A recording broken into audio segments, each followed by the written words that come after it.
COVID-19 masih terus terjadi hingga saat ini.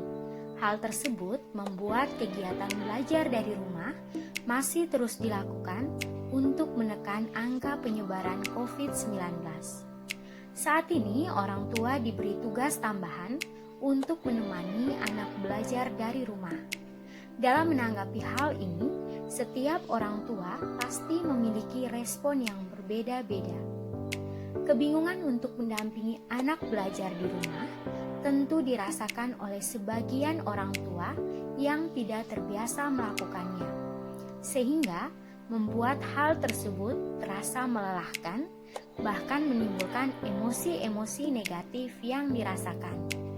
Namun, hal tersebut tentu saja wajar untuk dirasakan karena kondisi ini pertama kali terjadi.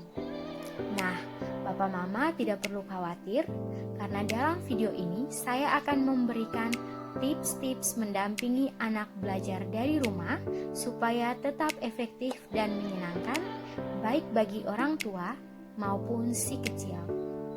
Apa saja tips-tipsnya? Yuk simak video berikut ini.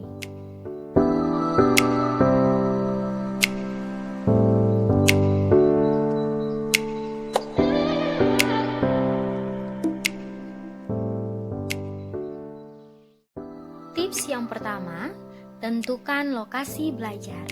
Lokasi belajar sangat penting untuk menunjang proses belajar menjadi efektif, sehingga Bapak dan Mama bisa menyediakan ruangan tempat belajar dengan pencahayaan yang cukup, suhu ruangan yang tidak terlalu panas dan tidak terlalu dingin, serta menjauhkan si kecil dari benda-benda yang bisa mengalihkan perhatiannya, seperti televisi atau mainan.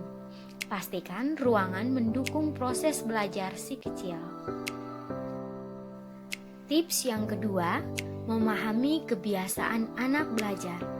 Pada umumnya, anak-anak mampu menahan konsentrasi saat belajar sekitar 20-30 menit.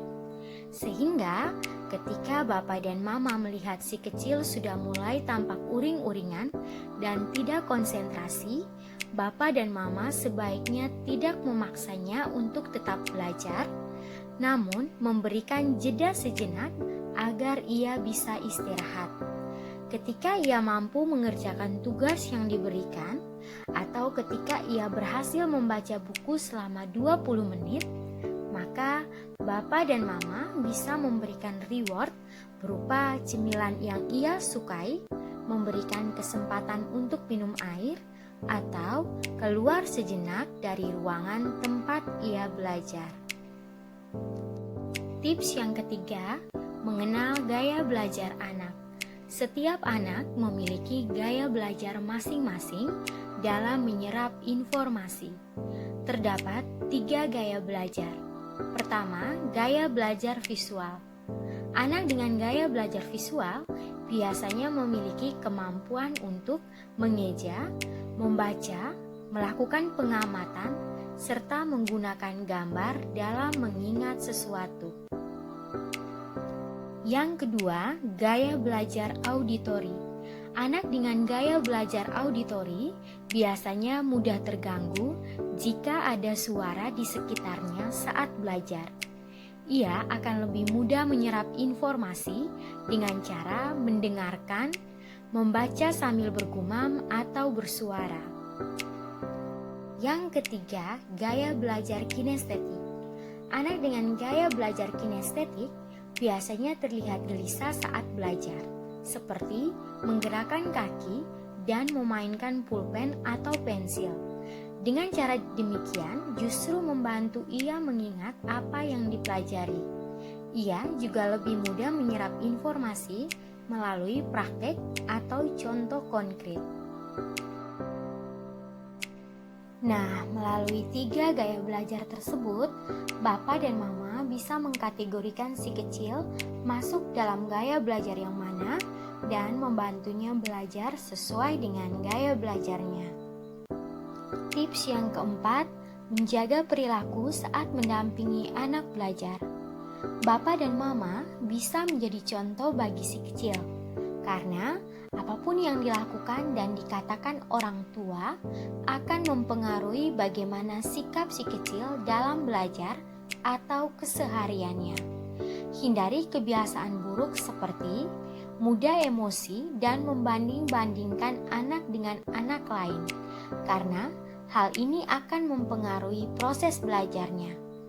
Orang tua juga dapat membangkitkan motivasi belajar anak dengan sesekali memberikan reward saat anak berhasil mencapai suatu target tertentu, seperti memberikan tambahan waktu bermain yang semula waktu bermain 30 menit ditambah 10 menit atau memberikan makanan kesukaannya. Selain itu, Bapak dan Mama juga bisa memastikan si kecil belajar dalam keadaan sehat, sudah makan dan minum yang cukup, agar si kecil bisa konsentrasi dan tidak mudah jenuh.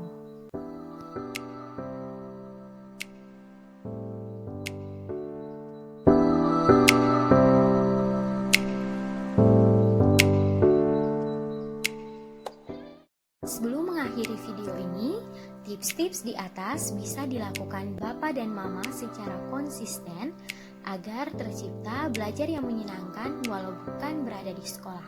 Tetap semangat menjadi teman anak di rumah, selalu sehat dan sampai jumpa.